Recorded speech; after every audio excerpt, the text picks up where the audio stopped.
नबी की, मेरे इमाम की, अल्लाह की कसम अगर इजमा कर लिया है एक ही जात है जिसके ऊपर उम्मत क़यामत तक के लिए इकट्ठी हो सकती है, वो नबी करीम सल्लल्लाहु अलैहि वसल्लम की जात गिरामी है। आपकी जात आला तो आपकी हर बात भी आला है। आपको सबसे पहले पैदाइश होने के बाद आपकी वालिदा के अलावा बयान कर रहा हूं, आपकी 3 वालिदा। आज मुसलमान उम्मत को अपने नबी की सीरत का पता नहीं। सबसे पहले जिसने दूध पिलाया अपनी वालिदा के बाद, क्या नाम था उनका?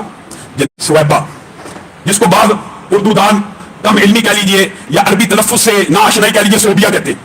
सोबिया और सुवैबा में जमीन आसमान का फर्क है। उनका असल नाम सुवैबा है। ये अबू लहब की लोंडी थी और इसी के बारे में आपको पता मशहूर एक बात बनी हुई है कि अबू लहब के किसी रिश्तेदार ने ख्वाब में देखा था कि अबू लहब ने नबी करीम की पैदाइश पे इनको आजाद किया था, उसकी वजह से अबू लहब को उल्टे हाथों में कुछ पानी मिलता है। आपने ये रवायत सुनी होगी, ये बात आपने सुनी होगी। देखें, बात आई है तो कर रहा हूं। अबू लहब के किसी रिश्तेदार ने ख्वाब देखा, नाम भी पता नहीं मजहूल, किसी रिश्तेदार ने ख्वाब देखा। ख्वाब हुज्जत होती है शरअन। ख्वाब देखने के अंदर क्या फरमा रहे हैं कि अबू लहब के हाथ के अंदर पानी पिलाया जा रहा है। ये तो कुरान के भी खिलाफ है। तब्बत यदा अबी लहब व तब, अल्लाह कह रहा है अबू लहब के दोनों हाथ टूटे। और अल्लाह जिसको कहे ना टूटे या टूट गए, वो टूट गए।